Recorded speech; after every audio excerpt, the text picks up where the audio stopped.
Hey gang, Aaron Hall coming at you from Southern Illinois.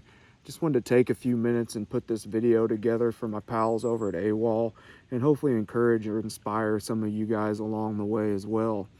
But there's something very powerful and transformative about stepping out of the normal paved, air-conditioned day-to-day life and getting out into nature. Even as a child, it was a transcendent experience for me to just get beyond the usual limits and places and start to get an understanding of how big and awesome this world around us really is.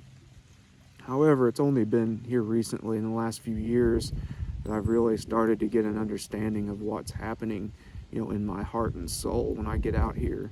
And what I've found that to be is my connection with God is at a whole different level. I see things differently. I feel differently.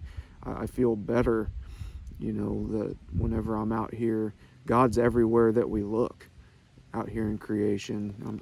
Turn over to Job chapter 12 right quick. It said, "But now ask the beasts, and let them teach you, and the birds of the heavens, and let them tell you, or speak to the earth, and let it teach you, and let the fish of the sea declare to you.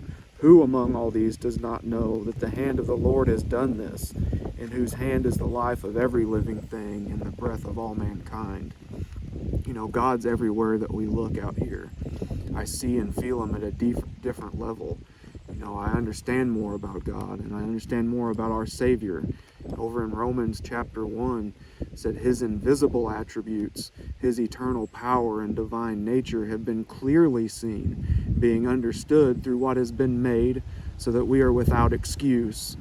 That sense of awe whenever we see and feel the beauty and the power of the ocean, the scope and size of a mountain range, or we feel the unsurpassed gratitude whenever we harvest one of these amazing creatures, the infinite vastness of the night sky when we look up at the stars.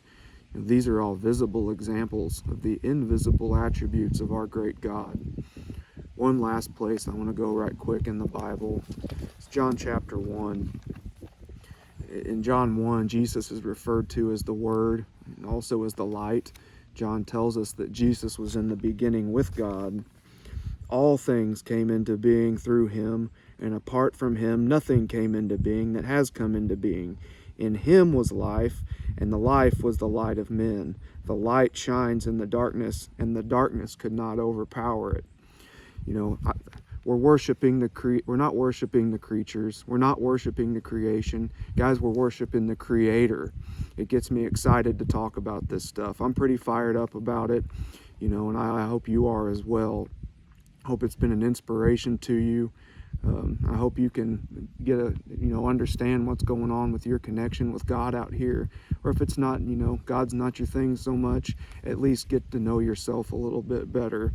But do me another favor, check out the guys over at AWOL. They're putting out a lot of good content, and I'm just humbled to be able to add a little bit to it. Keep the faith, guys.